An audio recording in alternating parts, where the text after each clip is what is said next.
Ito, I just read in Facebook that the Philippine stock market, 1.7 trillion wealth wiped out by corruption woes, sabi ng SEC. So ano ibig sabihin ng post na to?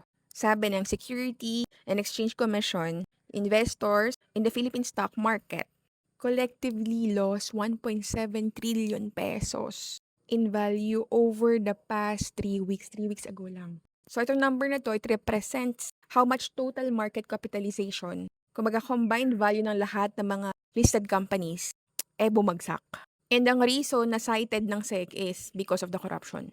Meaning yung mga issues about corruption, political instability, or lack of investors' confidence have caused investors, mapa-local man yan, mapa-foreign, binibenta nila yung mga shares nila.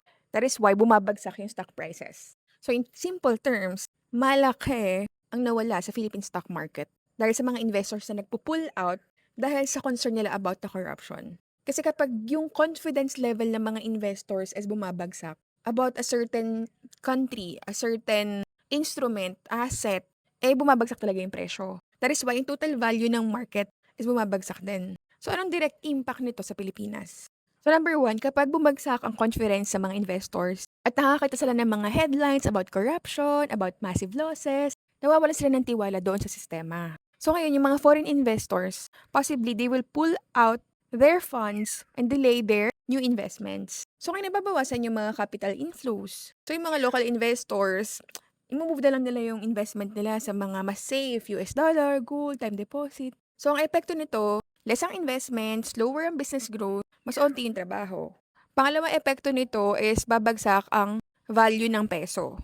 Siyempre, kapag bumagsak ang value ng peso, ano mangyari? Mas nagmamahal yung mga imports. Siyempre, karamihan naman ng mga goods natin dito sa Pilipinas, puro mga imports. So, yung mga gasolina, yung mga krudo, yung mga iba't ibang mga raw materials, mga goods. So, since mababa ang value ng peso at mataas ang value ng US dollar compared sa peso, so mas nagiging mahal yung bilihin natin. Kasi mahal yung import eh. So, kung tataas yung presyo, ibig sabihin tataas yung inflation. Pag tumataas yung inflation, ibig sabihin tumataas din yung cost of living. So, kawawa na naman mga Pilipino dito. Number 3, syempre yung mga negosyo, mas nahihirapan sila mag-raise ng funds. Kasi guys, sa stock market, yung mga kumpanya dyan sila nakakapag-raise ng capital para sa mga business expansion nila. So ngayon, if the market crashes, yung mga negosyo ay mahihirapan sila at mas magiging mahal para sa kanila na mag-raise ng funds through stock offerings. So yung mga ibang kumpanya, ang gagawin na lang nila, magka-cut cost na lang sila or magde-delay sila ng mga projects or worst, baka magtanggal pa sila ng mga empleyado. Kasi kapag mas mabagal ang corporate growth, mas onti rin yung mga opportunities na pumapasok sa mga bagong trabaho. So, syempre para sa atin, maraming mawawalan ng trabaho, maraming hindi magkakatrabaho. Dahil nga mabagal ang growth ng mga kumpanya. Fourth is, magiging negative yung public sentiments. Syempre, pag nakita ng mga tao na, 1.7 trillion yung nawala. Syempre, maapektuhan kung ano yung mararamdaman ng mga consumers at ng mga entrepreneurs. So, ngayon yung mga consumers, medyo magiging matipid sila. So, hindi sila masyado gagastos kasi tatakot sila eh. Kasi baka magkaroon ng recession, additional inflation, or financial crisis. So, yung mga consumer, hindi sila masyado gagastos. Siyempre, yung mga entrepreneurs din, yung mga businessman dyan, siyempre, didelay na muna nila yung mga business expansion nila kasi natatakot sila na baka hindi maging okay or maging maganda yung resulta ng mga i-expand nila sa negosyo nila. So, didelay na muna nila yun. So, kapag walang masyadong spending sa market or umiikot sa ekonomiya na pera, walang masyadong circulation ng money sa ekonomiya, ang nangyayari is bumabagal yung ekonomiya natin, mas lalong walang nagiging activity overall. And it's not good for the economy. At ang pinakamasaklap pa dito, syempre, mas pumapangit din yung government image tsaka mga policy impact, which is matagal naman ng pangit.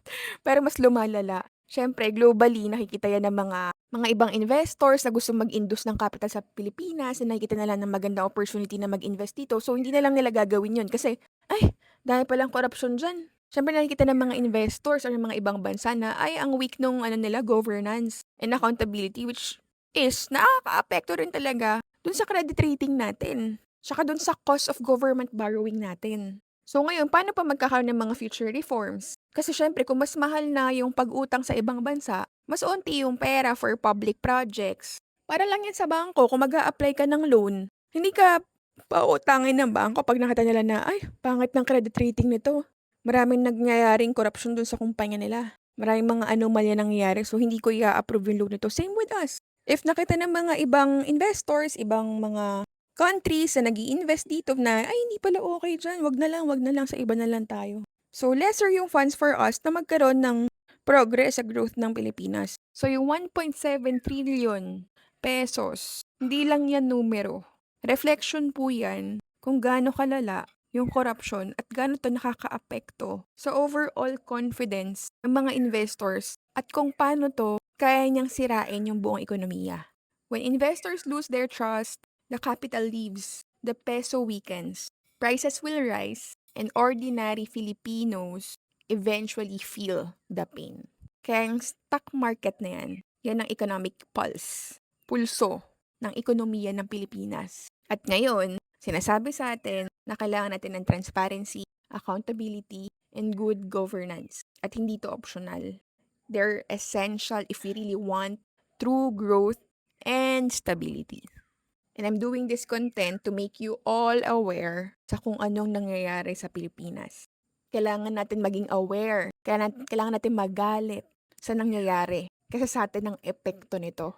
Tayo ang kawawa dito.